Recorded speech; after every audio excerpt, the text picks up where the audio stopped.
Don को पकड़ना मुश्किल ही नहीं नामुमकिन है। उफ, ये डायलॉग सुनते ही ना आज भी रोंगटे खड़े हो जाते हैं। क्या फिल्म थी। बिल्कुल बिल्कुल। और आज हम उसी 1978 की क्लासिक डॉन पर थोड़ी गहराई से बात करने वाले हैं।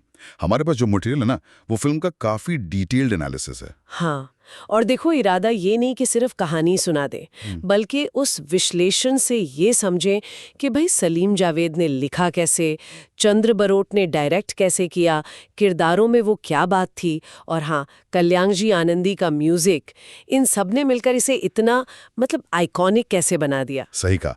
तो चलो शुरू करते हैं। शुरुआत होती है मुंबई के अंडरवर्ल्ड से और उसके बेताज बादशाह डॉन से। एनालिसिस उसे सिर्फ विलन नहीं बताता, बल्कि कहता है कि वो बहुत शातिर था, क्रूर था, पुलिस हमेशा उसके पीछे, पर वो पकड़ में नहीं आता था। हाँ, वो चालाकी दिखती है शुरू से ही, और फिर कहानी एकदम से मोड़ लेती है जब वो अपने ही आदमी रमेश को मार देता है। करेक्ट। और वहीं से एंट्री होती है रमेश की मंगेतर कामिनी और बहन रोमा की। दोनों बदला लेना चाहती हैं, पर रोमा का किरदार वो खास तौर पर उभरता है ना। बिल्कुल। एनालिसिस भी यही कहता है कि कामिनी की मौत के बाद रोमा का वो जूडो कराटे सीखना, फिर गैंग में शामिल होना, उस दौर के लिए ये बहुत ही पावरफुल फीमेल कैरेक्टर था। मकसद एकदम क्लियर, बदला।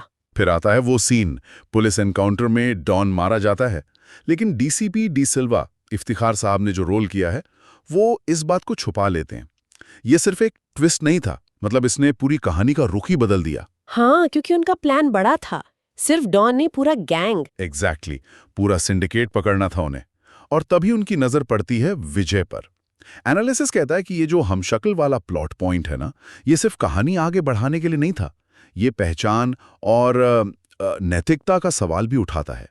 विजय जो दिखता डॉन जैसा है, पर है बिल्कुल उलट। एकदम सीधा साधा आदमी, मुंबई की चौल में रहता है, बच्चों की देखभाल करता है, और डी सिल्वा उसे तैयार करते हैं डॉन बनने के लिए, गैंग में भेजना। ये तो बहुत ही खतरनाक मिशन था। हाँ, विजय के लिए डबल खतरा। एक तो गैंग वालों को शक ना हो जाए, दूसरा अपनी असली पहचान छुपाए रखनी है। और मुश्किलें तब और बढ़ जाती हैं जब रोमा उसे असली डॉन समझ लेती है और उस पर हमला कर देती है। हाँ, पर फिर जब उसे सच्चाई पता चलती है तो वो विजय की सबसे बड़ी सपोर्टर बन जाती है। लेकिन एनालिसिस के हिसाब से कहानी का सबसे बड़ा, सबसे क्रिटिकल मोड़ आता है डी सिल्वा की मौत से। ओहा, वो तो बिल्कुल शॉकिंग था। अब विजय एकदम अकेला, कोई है ही नहीं जो पुलिस को बताए कि वो असली डॉन नहीं है। अब तो वो पुलिस के लिए भी डॉन और गैंग के लिए भी डॉन, फंस गया बेचारा। बिल्कुल। और यही एंट्री होती है जसजीत की, प्राण साहब की, जो अपने बच्चों के लिए गैंग के चुंगल में फंसा है। अब देखो, विजय, रोमा, जसजीत, तीनों के रास्ते और मकसद कहीं ना कहीं एक हो जाते हैं। एनालिसिस इसी बात पर जोर देता है कि क्लाइमैक्स में इन तीनों का साथ आना ही कहानी को इतना पावरफुल बनाता है। और अमिताभ बच्चन, क्या कमाल का डबल रोल था। एक तरफ वो स्टाइलिश खतरनाक डॉन, दूसरी तरफ वो भोला भाला थोड़ा घबराया हुआ विजय। दोनों में फर्क साफ दिखता था। एनालिसिस भी इसे फिल्म की सबसे बड़ी ताकत मानता है। निश्चित रूप से। और जीनत अमान को एक्शन करते देखना, वो भी उस जमाने में कमाल था। और गानों के बिना तो डॉन अधूरी है। अरे हाँ, खाई के पान बनारस वाला, वो तो जैसे विजय के अंदर का वो छुपा हुआ रंग बाहर लाता है ना? बिल्कुल। और ये मेरा दिल यार का दीवाना, उफ, हेलन जी और वो म्यूजिक आज तक फ्रेश लगता है।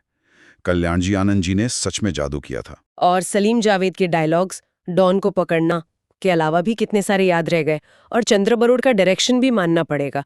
इतने सारे ट्विस्ट्स और किरदारों को उन्होंने बहुत अच्छे से संभाला। एकदम टाइट फिल्म।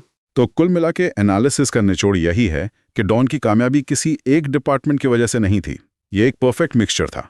कहानी, सस्पेंस, एक्शन, इमोशन, दमदार एक्टिंग, सुपरहिट गाने, यादगार डायलॉग्स और स्टाइल, सब कुछ सही मात्रा में।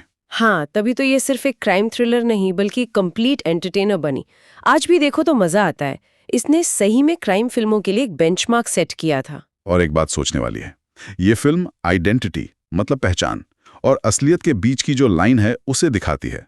विजय और डॉन के किरदारों से अच्छाई बुराई की लड़ाई दिखाई। क्या ये थीम आज के टाइम में, जहां डिजिटल दुनिया में सब कुछ इतना मिला जुला सा है, फेक और रियल में फर्क करना मुश्किल है, क्या ये आज और ज्यादा मायने नहीं रखती? ये तो सोचने वाली बात है। जहां असलियत और भ्रम के बीच की रेखा इतनी धुंधली हो गई आज।